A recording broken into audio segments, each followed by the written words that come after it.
Hello and welcome to the JSA studio. I'm your host, as always, Nathan, and today I'm coming at you with a video where we are going to talk about the 19 Michigan players that have a chance to get drafted in this upcoming draft class. However, before we actually get into the video, I do really quickly want to talk about this channel as it is right now. I took this week off for the NFL draft. So I had the next 7 days off. So I'm going to upload 5 videos this week. And right now, what you see on your screen is my schedule. So today we're going to be talking about the 19 Michigan players who could get drafted. Tomorrow, Tuesday, is a top 50 big board. Wednesday is going to be surprise first round picks or players who could potentially be surprise first round picks.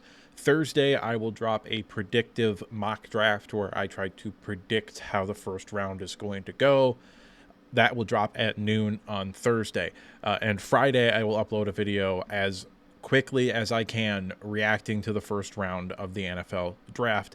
And then the following Wednesday, we will start going division by division, breaking down 4 draft classes in each video. And now with the intro done and out of the way, there's only one thing left to say, and that's to ask you to like this video, subscribe, and leave a comment down in the comment section below if you think these players are going to get drafted and who you think they're going to get drafted by. We're going to start off with J.J. McCarthy. He is the only player for Michigan in this year's draft class that I would consider a first-round lock.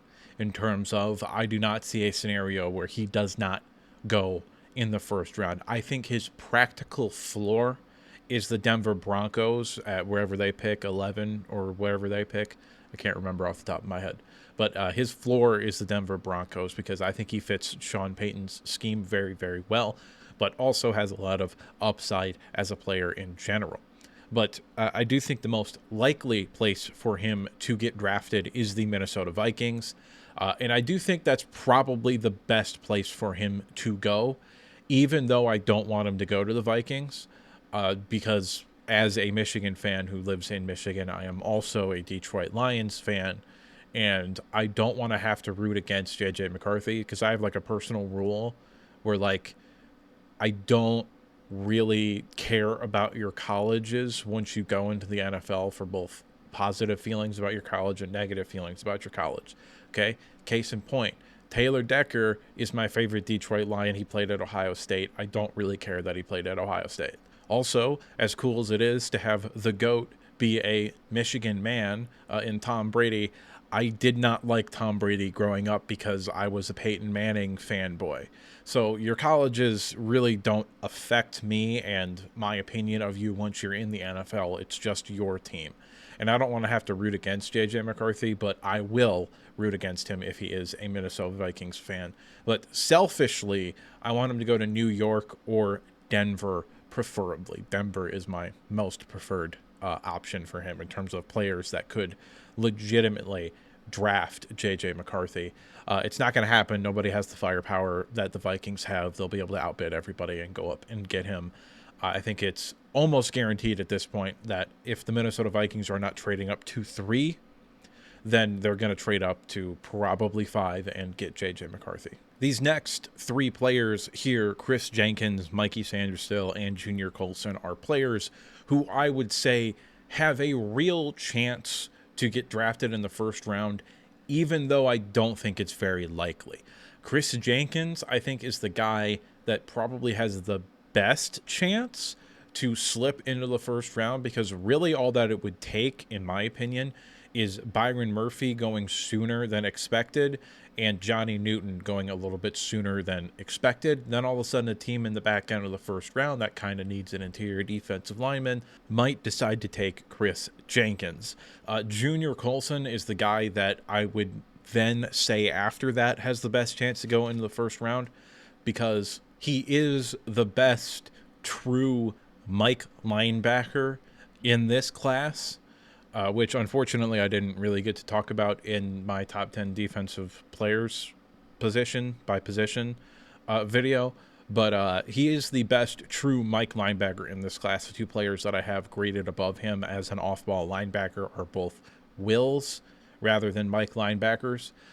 So that is not something that would surprise me all that much, because he is 6'3", he is 240, and he is athletic and fast enough to be able to survive off the ball at the next level.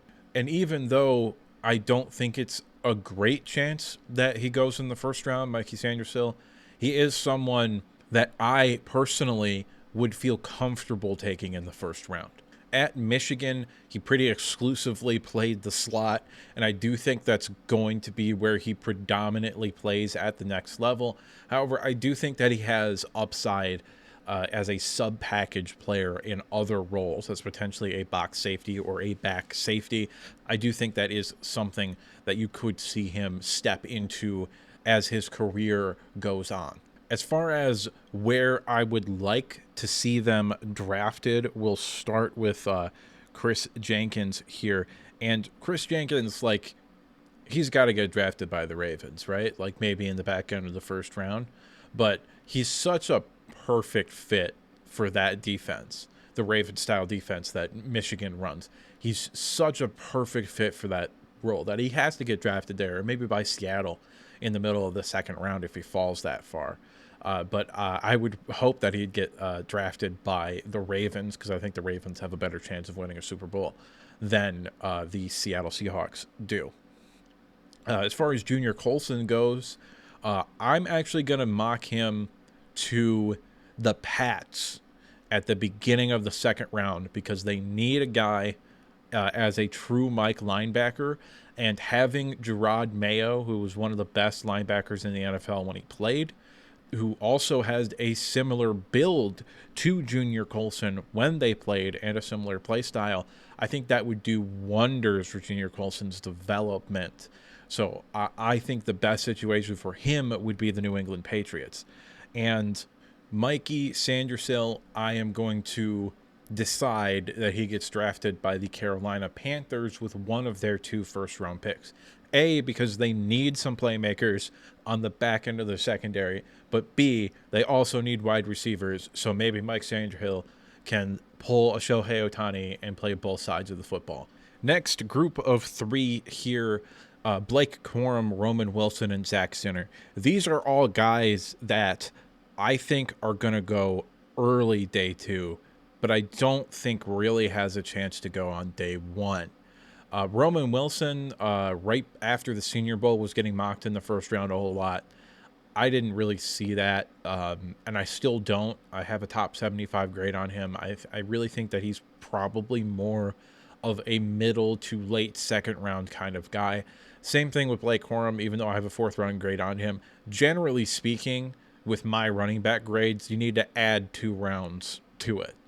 In terms of where they're actually probably going to get drafted, because I am generally speaking 2 rounds lower on every running back than everybody else. So Blake Corum, I also think has a good chance to go in the second round. If not, I don't think there's any scenario he makes it past the Chargers with their 3rd round pick. Zach Zinter is getting healthy. There are videos of him moving around and running. He might be able to go by the time training camp comes around. As they're ramping up to get going into the preseason. Typically broken legs 6 to 8 months. He appears to be more on that 6-month trajectory rather than an 8-month trajectory. But 8 months would still probably even get him ready to go by the time the preseason starts. I think this is someone who is going to be able to play year 1 and potentially start year 1 for a team. But I do think that the leg injury probably pushes him down a little bit still, because teams didn't get to see his athletic testing numbers. And there are a lot of teams that take those numbers very, very seriously. As far as team fits, these are 3 of the easiest ones in terms of where I would like to see them play at the next level. Roman Wilson, I want to see play for the Seattle Seahawks. He fits exactly what they want their Z wide receivers to be. And I really, really think that a player comp for Roman Wilson is Tyler Lockett, who is genuinely maybe the most underrated player of this past like 15 years of professional football. Like, I think Tyler Lockett, in terms of play on the field, has been playing at a borderline Hall of Fame level. Like, I think there was a 4 or 5 year stretch where he was one of the 15 best wide receivers in the NFL. And Roman Wilson's comp for me would be Tyler Lockett. So having him potentially sit for a year or maybe not be all that involved in the offense, they have plenty of other weapons in Seattle as well, and then kind of developing and stepping into a more prominent role in year two, that is the best case scenario for Roman Wilson in my mind. Blake Corum, as far as he goes in terms of the team I want to see him go to, I'm just picking Philadelphia with the Eagles. A, Super Bowl contenders. B, kind of need a running back, but like not really. They don't like really need a running back, but they kind of need a running back. And C, getting him behind that offensive line would be like running behind the Michigan offensive line from the past few years, but in the NFL. So I think he'd be able to eat. And I think he's got bell cow running back potential. I think he is someone who can touch the ball 25, 30 times a game. Even though the 5'8", 205 frame is something that is going to push him down the draft board, and some teams may not be willing to give him that kind of touches because of that. I don't really see any reason why he wouldn't be able to just continue being really good at the next level. I think he's one of the safer in terms of projected production. I think he's one of the safer running backs in this draft class. The last guy here in this group, Zach Center. I'm going to keep this one short and simple. I want him on the Detroit Lions. I want him to play right guard after Kevin Zeitler retires or leaves next year, because Zach Center played on the right side for Michigan. He's going to step in and he's going to be the starting right guard for the Detroit Lions for the foreseeable future, in my opinion, if I would have things go the way that I want them to go. Now, there are some other Michigan players that I think have a chance to end up on day two, but for the most part, I think it's safe to assume those 7 guys are going to be the only Michigan players going on day one or day two of the draft. And Michigan is really going to make their money in terms of potentially setting the record for most players drafted on day 3, which is, historically speaking, in the Jim Harbaugh era, where the majority of Michigan players get drafted anyway. Now, I will also say I have some of these guys graded as day 2 guys, but that doesn't necessarily mean that the NFL is going to view them in the same way. For the most part, I just kind of put these guys on here. There's no real rhyme of reason in terms of the order that I put them on here. Like, I think Drake Nugent, who's on the left side of your screen right now, is the least likely of these 3 guys to get drafted, and he is one of the 4 or 5 prospects that I am very concerned about Michigan like actually getting able to get drafted. As far as I'm concerned, I think Michigan has 12 or 13 players that are relatively safe, like locks, and I think there's another 2 that are borderline locks to get drafted. 2 more guys where I think it's 50-50, and another guy who isn't going to get drafted, but I wanted to include him on this list.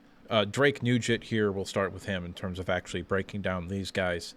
I think he's probably going to be a depth guy along the interior line for the most part. I'm not sure he has starter upside, but I do think that he can be someone who you put out there because you know he's going to make the right calls as a center potentially, or as a guard. You know he's going to at least not be a liability, but generally speaking, I don't really see starter upside with him.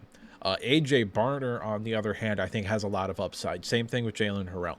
More so Barner than Harrell, but I think Harrell has a really good chance to be a high-quality rotational piece, especially in a 3-4 scheme where he's allowed to be like a sand linebacker sort of player. But A.J. Barner, I think, has a chance to be a legitimate starting caliber tight end in the NFL. I think he's a good athlete for the position. I think he blocks pretty well. And I think his 6'6", 250 frame is really, really good for the position. I think he could probably even add a little bit more weight, get up to like 260, 265, while also not losing a whole lot of the athleticism. He might lose some speed, but I don't think that will really affect him all that much. I think he has starting tight end potential. Jaylen Harrell, I think as a special teams player, has a lot of upside. I think as a rotational edge rusher has a lot of upside too. In terms of where I would like to see these guys drafted, for Drake Nugent, I'm going to say the Dolphins because Connor Williams is still a free agent as of this moment in time, and they do kind of need a center. I mean, there are better centers than him in this draft class that they could draft earlier, but I'm just going to say the Dolphins. AJ Barner, I'm going to hope he gets drafted by the Chargers, because they do kind of need like a second tight end who can maybe develop into a starting caliber tight end eventually. But also, I just think he's such a perfect fit for what Jim Harbaugh is going to want to do at the tight end position that I think him going there would be really good for his career.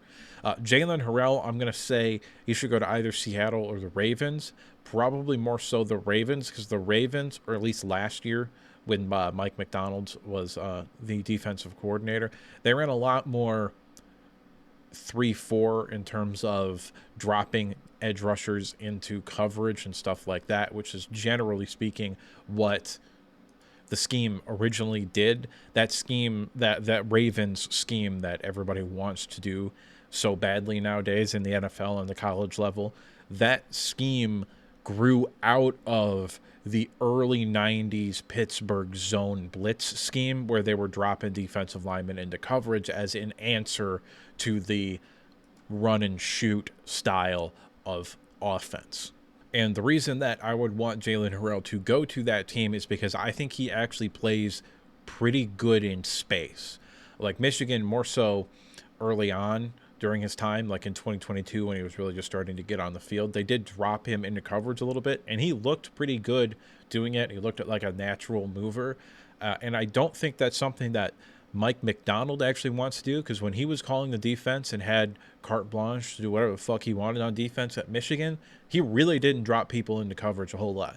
But he did the past 2 years at the Ravens. So I think that's more of a John Harbaugh thing than it is a Mike McDonald thing, which is why I'd rather see him go to the Ravens, where he could be in that style of the scheme. 3 more guys here: Cornelius Johnson, Ladarius Henderson, and Braden McGregor. Cornelius Johnson's combine, I think, gets him drafted. I think he's likely going to go in the 6th or 7th round, but I do think he gets drafted. He has core special teamer written all over him. I think he's going to start on all 5 special teams.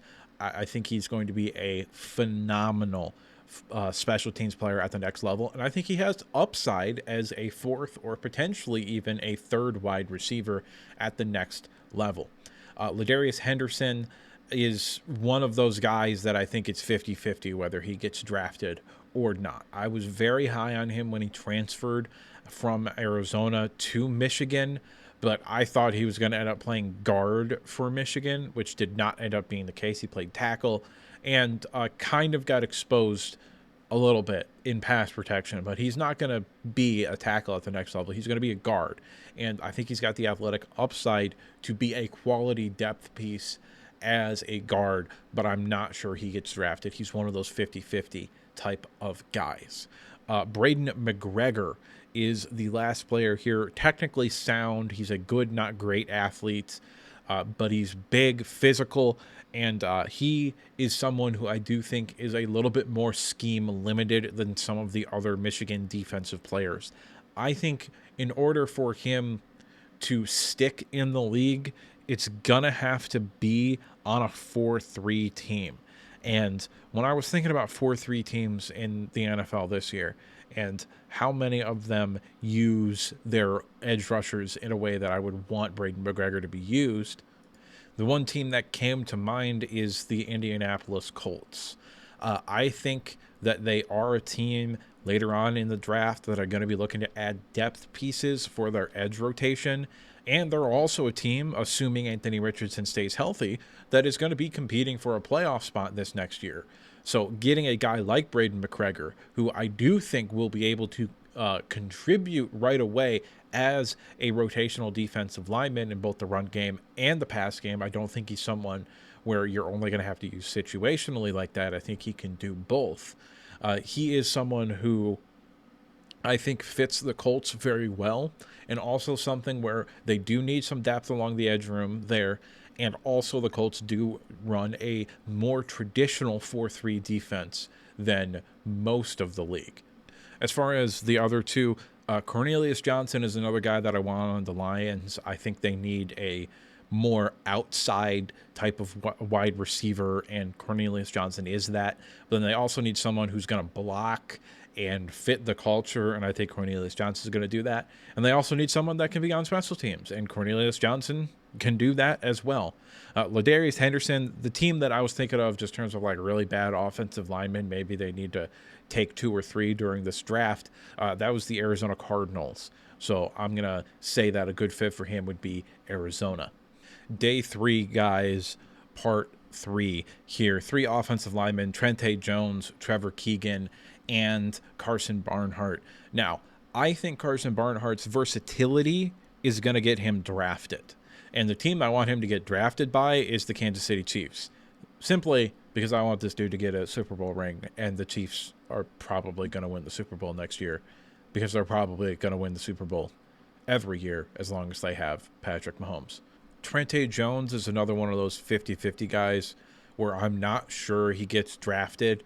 I lean more towards he probably gets left out, which is why, generally speaking, I thought it was a bad move for him to declare for the draft, because I think he's got day 2 potential as a guard because of that athletic upside, but he didn't start this year. There's no film for teams to look at him. So I thought he should have came back and played right tackle for Michigan this past year, but that's not what he decided to do. That being said, I do actually think that he has the athletic upside to potentially be a starter as a guard, but I'm not sure he gets drafted simply because there's no film on him. I mean, I already said it, but he started, I think, like 3 games and then broke his leg in 2022. And then this past year, he didn't really play until Zach Zinner went down. And then they've got 3 games of him on film. And it's like, okay, cool. So they have like 5 games of him as a starter total. Like, I don't know. It didn't make a whole lot of sense for him to declare. But if he does get drafted, it's probably going to be by the Chargers and Jim Harbaugh just trying to draft Michigan guys. Trevor Keegan, on the other hand, is someone who I think is pretty much a lock. I think he's going to get drafted. I think he has upside potential to be a mediocre sort of starter at the next level. I think he could be a guy where you're looking at him, if he's starting at guard, you're like, okay, and then you kind of move on. But more so, I think he's going to provide depth and be a quality depth piece. I think I have a 4th round grade on him, which is the 2nd highest of any of the Michigan offensive linemen. And I think that he is someone who is going to be a guy that bounces around from team to team because he's so smart, and you know that he's not going to fuck up an assignment if somebody gets hurt, and you can throw his ass in there. These last 3 guys here are the players that I am most concerned about getting drafted at the next level. Josh Wallace, Cam Good, and Mike Barrett. Now, Cam Good is the one guy that I was talking about earlier in terms of like the one guy that's not getting drafted. He's the one guy that's not getting drafted. He's not getting drafted. I think he has the potential to maybe make a practice roster, or maybe even make a roster outright as an undrafted free agent. I have a priority undrafted free agent grade on him. So he is someone that maybe could get drafted, but I think that's just because I'm high on him than most people. And I think that's probably just because of my Michigan bias here, maybe a little bit.